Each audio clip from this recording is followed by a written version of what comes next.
সম্পূর্ণ ভুয়া। তো আমি মনে করি যারা প্রবাস যাইতেছে আমি না বলাটাই বেশি বেটার। 5-7 লাখ টাকা যদি দেশে খাটান আপনি, প্রতি মাসে আপনি 2 লক্ষ টাকা ইনকাম করার রাস্তা এবং এভরিথিং আছে, বুঝছেন। এই দেখেন আমি 50,000 টাকা কিস্তি উঠাইছি, কিস্তি উঠে ব্যবসা নামছি, আল্লাহর রহমতে খুব ভালো আছি। প্রতিদিন আমার পার ডে 1500-1600 টাকা থাকে, বুঝছেন। হ্যাঁ, আমি বিদেশ গেছিলাম, আমি দুবাই ছিলাম, দুবাই 3.5 বছর ছিলাম। দালালের মাধ্যমে গেছি 3 লাখ টাকা দিয়া। তারপর ওইখানে যা ভিসা লাগানোর পরে আমার কাছ থেকে আরো 2 লাখ টাকা নিয়েছে জোর করে। তারপরে আমি 3 বছর পরে কোম্পানির নামে মামলা দিলাম, মামলা দেওয়ার পর আমি দেশে এসে বললাম, দেশে আইসা কিস্তিতে টাকা উঠাইলাম, কিস্তিতে টাকা উঠে মনে করেন প্রতি সপ্তাহে কিস্তি চালাই 800 টাকা। আমি এখন ব্যবসায় নামছি, মোটামুটি ভালো আছি, বিদেশ থেকে ভালো আছে। হ্যাঁ, লাভ হয়, মোটামুটি লাভ হয়, 1000-1200 টাকা থাকে। এই দোকান দিচ্ছি বছরানি গেছে। আপনি দেখেন 5 লাখ 7 লাখ টাকা খরচ করে মানুষ সৌদি যায়, দুবাই যায়, কাতার যায়। এরা আপনি মনে করেন বাপ মা হালাই দিয়া যায়, বউ বাচ্চা ফালাই দিয়া যায়, কোনো সুখ নাই। আপনি 12 ঘন্টা ডিউটি করা লাগে, আপনি সকাল 6টা বাজে ঘুমিতে উঠা লাগে, রাত 8টা বাজে 14 ঘন্টা ডিউটি করা লাগে। মাসে বেতন দেয় কত?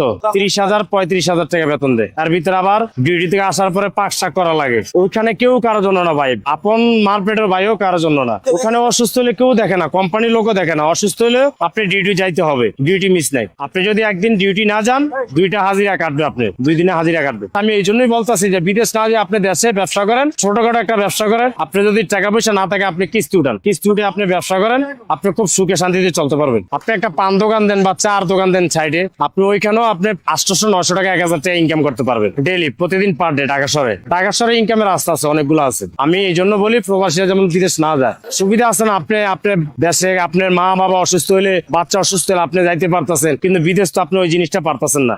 না, ওরা আপনি মনে করেন কাজের অনুযায়ী মজুরি দেয়, কিন্তু এছাড়া কোনো আপ্যায়ন করে না।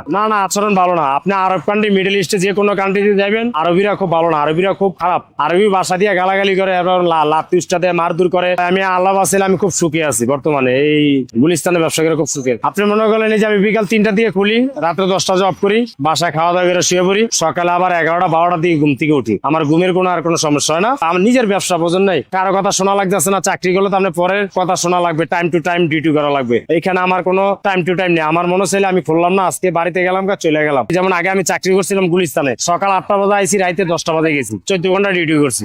ওইটার থেকে আমি মনে করেন এখন ব্যবসা করি, এখন খুব সুখে আছি। হ্যাঁ, অনেক কাস্টমার আপনি খেলনা নেয়, বাচ্চা জন্য, আবার অনেকে মনে করেন এগুলো আপনি সময় কাটায়, এমনকি দামের এটা আসে না।